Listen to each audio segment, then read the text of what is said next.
Assalamualaikum warahmatullahi wabarakatuh. Perkenalkan dengan saya Mufidah Cahyani Putri Marif dengan nomor stambul 040 2018 0539 dengan mata kuliah Cybercrime C2.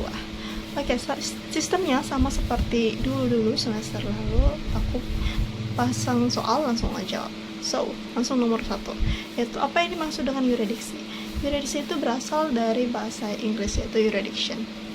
Jurisdiction sendiri berasal dari bahasa Latin, yaitu jurisdictio. Aku bakal tulis di sini nanti katanya. Kemudian jurisdictio itu berasal dari dua suku kata, yaitu juris dan dictio. Juris itu ialah artinya kepunyaan menurut hukum, sedangkan dictio itu ialah ucapan, sabda, sebutan, dan firman.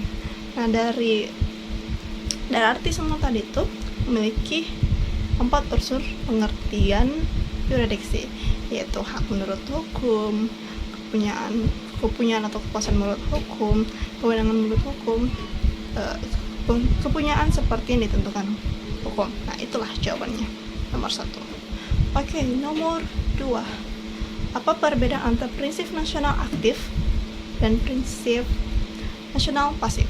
Oke, prinsip nasional aktif itu adalah negara yang memberlakukan yurisdiksi nasionalnya terhadap warga negaranya yang melakukan tindak pidana sekalipun tindak pidana itu dilaksanakan dalam yurisdiksi negara lain. Kemudian prinsip nasional pasif, yaitu setiap negara berhak melindungi warga negaranya maupun dia di luar negeri. Dan apabila negara teritorial di mana tindak pidana itu terjadi tidak menghukum orang yang menyebabkan kerugian tersebut, maka negara asal korbanlah yang berwenang menghukum tindak pidana itu apabila orang itu berada di wilayahnya. Oke, itulah jawaban nomor 2. Lanjut, nomor 3. Menurut Masaki Hamono, membedakan pengertian cyber jurisdiction. Sebutkan dan jelaskan pengertian tersebut. Oke, ada 3, yaitu dari sudut pandang dunia cyber, virtual, dan sudut hukum. Sudut dunia virtual itu sendiri, jurisdiction sebagai diartikan kekuasaan sistem operator pada pengguna atau disebut dengan user.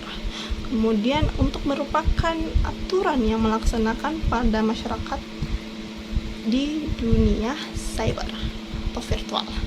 Kemudian dari sudut hukum itu cyber jurisdiction itu adalah kekuasaan fisik pemerintah dan kewenangan mengadili tindak pidana pengguna internet atas terhadap aktivitas mereka di ruang virtual atau cyber.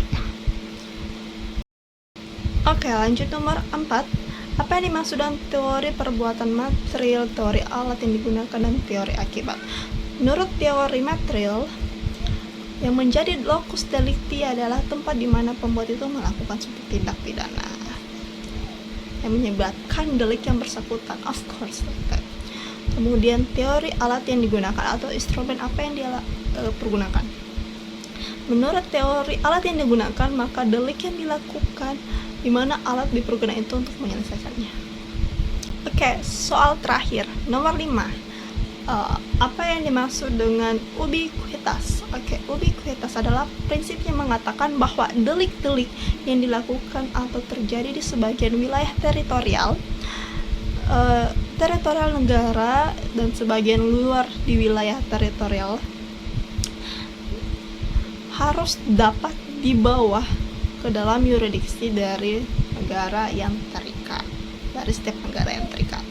Kemudian prinsip kuibitas ini pernah direkomendasikan juga dalam International Meeting of Experts on the Use of Criminal Sanction in the Protection of Environment, internationally, domestic, and regionally di Portland, Oregon, Amerika Serikat pada tahun 94, tanggal 19 sampai 23 Maret. Oke, sekian dari saya. Itu semua yang pertanyaan saya sudah jawab. Kalau ada salah-salah kata, maafkan, karena kesempurnaan hanya milik Allah Subhanahu wa Ta'ala, dan kesalahan ada di milik para manusia. Terima kasih. Wassalamualaikum warahmatullahi wabarakatuh.